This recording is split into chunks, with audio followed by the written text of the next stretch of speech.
This week, the yearly AIPAC conference just ended on Tuesday, and while the conference seems to have gone well enough, AIPAC, the organization, is still feeling the burn of a controversy involving Democratic presidential candidate Bernie Sanders. Why the controversy, what's going on, and why should you care? That's our main story.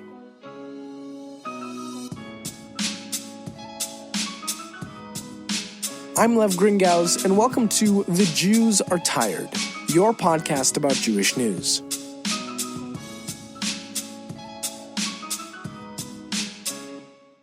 Now, before getting to AIPAC, I have to take a detour on the other major piece of Jewish news this week. The third Israeli elections in under a year finally happened this past Monday, March 2nd. I'm going to cover this fairly briefly, but if you want the full rundown on what's broken in the Israeli elections, I recommend you go back and listen to episode 10 of The Jews Are Tired. So here's the short version of the Israeli election story. Israelis vote for political parties to get a certain amount of seats in the 120-seat Knesset, which is Israel's parliament. And a party or a coalition of parties needs to have a 61 or more Knesset seat majority to form a functional government. And for the past 3 elections, no coalition had or has that 61 seat or more majority. Right now, generally speaking, Israeli political parties are split up into 4 factions.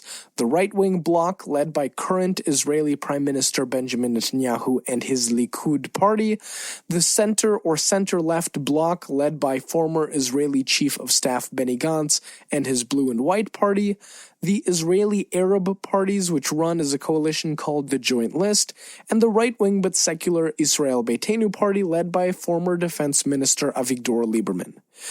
Now, the past 3 Israeli elections have happened because, to boil it down, Netanyahu used to have a right-wing government that included Avigdor Lieberman and the Israel Beitenu party, but Lieberman left because of tensions with the ultra-Orthodox parties in Netanyahu's coalition, and without Lieberman, Netanyahu didn't and doesn't have his Knesset seat majority. Benny Gantz and the Blue and White Party have been using this political instability to their advantage, competing with Netanyahu and Likud for votes, with the ultimate goal of driving Netanyahu out of Likud and forming a national unity government with Likud alone. Both Blue and White and Likud have won over 31 Knesset seats in all of the past 3 elections, so if they joined together, they would have a Knesset majority. But Netanyahu isn't about to leave anytime soon, particularly after getting so many Knesset seats. So here are the relevant results from Monday with nearly 100% of the votes counted, focusing on the leading parties and their overall bloc counts. Netanyahu's Likud party has 36 Knesset seats, with his right-wing bloc of parties at 58 seats. And Gantz's Blue and White party has 33 seats, with his center-left bloc at 40 seats. Despite the fact that Netanyahu doesn't have a 61-seat Knesset majority to make a government with, this election is being seen as a huge victory for him. Netanyahu has been indicted in 3 corruption cases, and voters still came out strong. But there is a real question of whether Netanyahu legally can form a government once his trial starts on March 17th. So, sort of like the last 2 elections, this third leaves us with 2 main conclusions. Israel is deeply divided, and unless something major changes, there will be more elections later this year. Now, let's move on to AIPAC and why I'm bothering to rehash this recent controversy.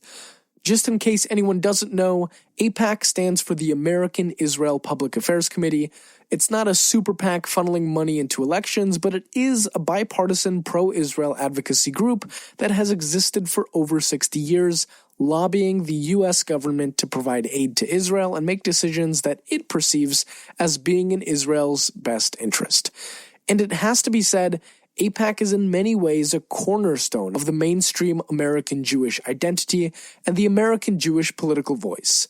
It's maybe the most prominent Jewish and Israel organization in America, though nowhere near the size or lobbying power of evangelical Christian Israel organizations. This year's policy conference had something like 18,000 people show up to hear from speakers and panels and learning sessions and hear pro-Israel speeches from Democrats and Republicans. So where a lot of the controversy blew up around AIPAC was when Democratic presidential candidate Bernie Sanders on February 23rd tweeted, quote, "The Israeli people have the right to live in peace and security, so do the Palestinian people.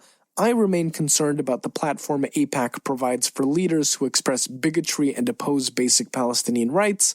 For that reason, I will not attend their conference." End quote. This was seen as a very politically motivated rejection of AIPAC. Sanders has spoken at events and with organizations before that he sees as being a platform for bigotry, with the most common example being that Sanders has gone on Fox News multiple times. And the AIPAC Policy Conference, which ran from Sunday, March 1st to Tuesday, March 3rd, also happened at the same time as Super Tuesday, which is when 14 states had their primaries and caucuses to vote for a Democratic presidential nominee.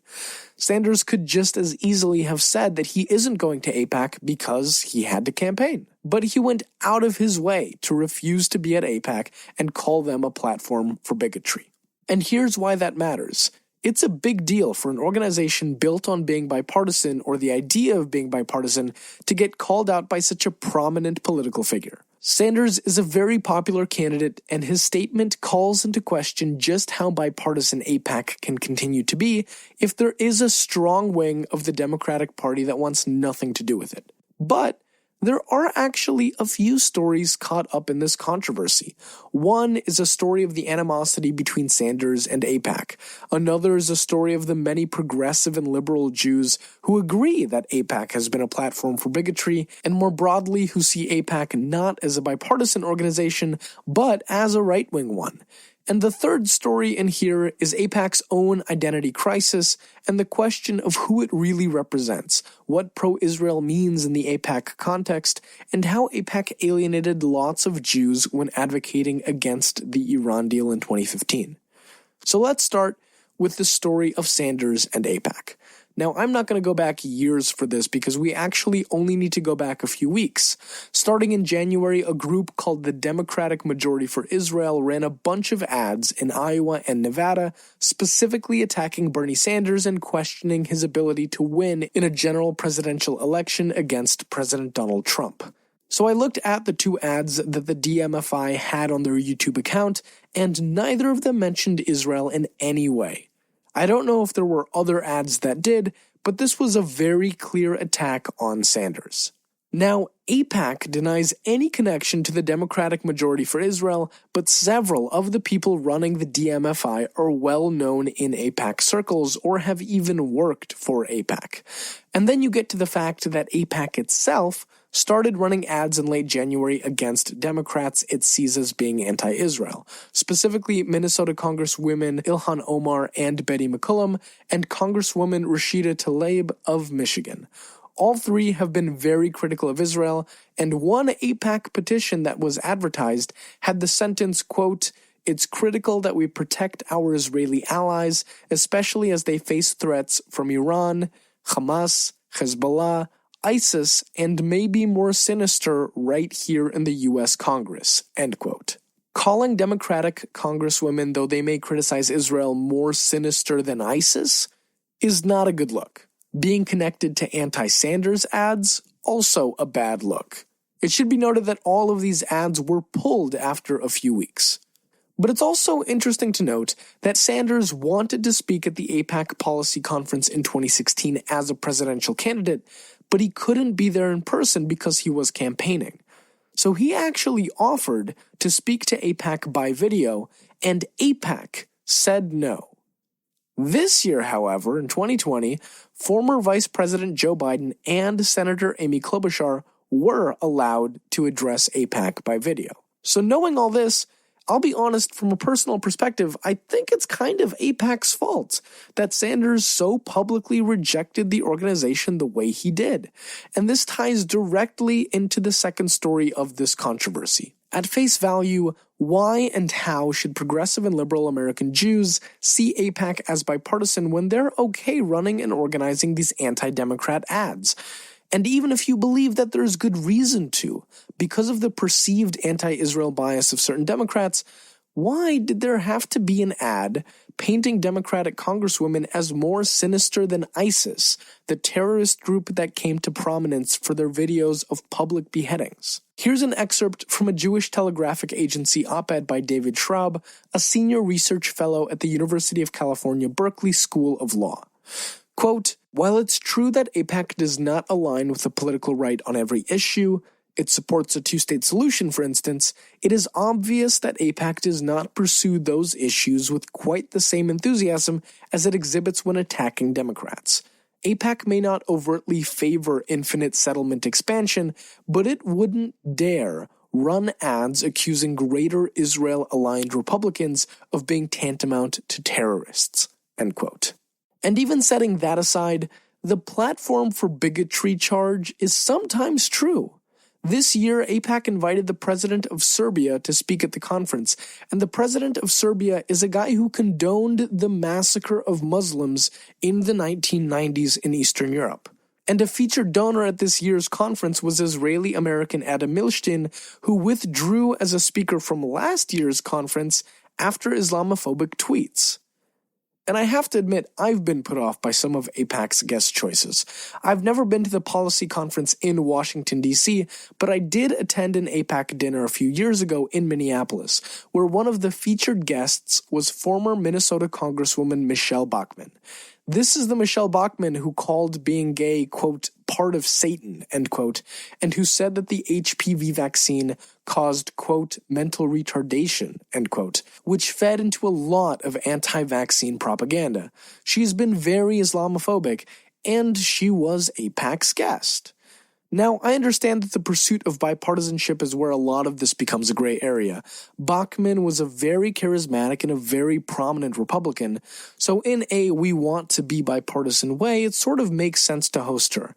And given AIPAC in Minneapolis is not the same or necessarily the same people as the National AIPAC organization in Washington, D.C. But still, Michelle Bachmann, really? And then you do the math. When most American Jews are liberals and vote Democrat, again, not a great look. And this pursuit of bipartisanship ties into the third story of this bigger controversy with Senator Sanders. AIPAC has an identity problem that really developed when it advocated against the 2015 Iran deal.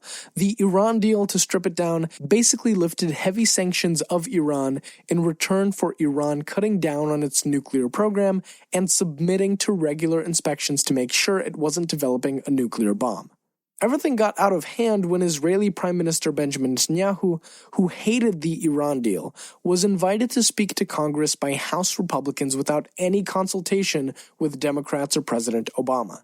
And he came and he spoke, which instantly made Israel look like a partisan issue. AIPAC's lobbying against the Iran deal just cemented the look that they were on the Republican side of the conversation instead of on a bipartisan side of the conversation. But it also doesn't help that most American Jews did support the Iran deal, which raises the question of who exactly does AIPAC represent? If it's American Jewish interests in regard to Israel, then this was a departure from that.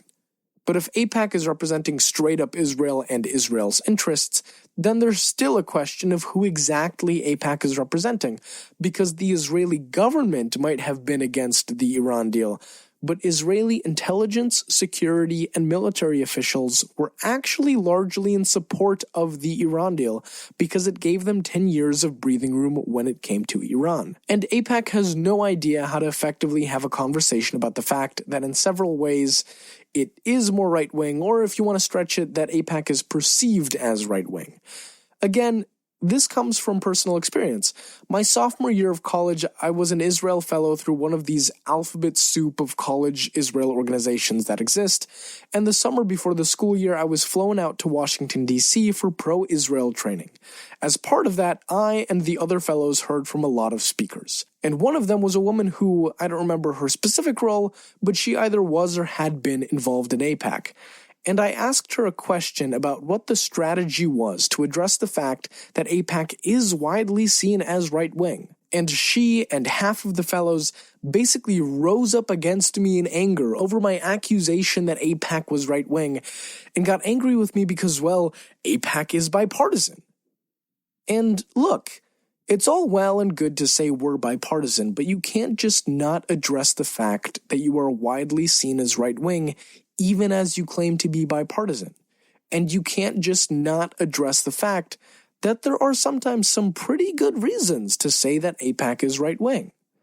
And yes, this has to be kept in context of the reality that AIPAC does have deep bipartisan connections, that both Democrats and Republicans come and speak at AIPAC conferences and have a relationship with the organization. And yes, many progressive and liberal Zionists and Jews come to the AIPAC Policy Conference every year. But that still doesn't mean that the organization gets to escape responsibility and accountability even if they feel defensive about a Democratic presidential candidate telling them they are a platform for bigotry. This has been this week's The Jews Are Tired podcast. I'm Lev Gringauz. Don't forget to subscribe and share, and hopefully next week the Jews will get some rest.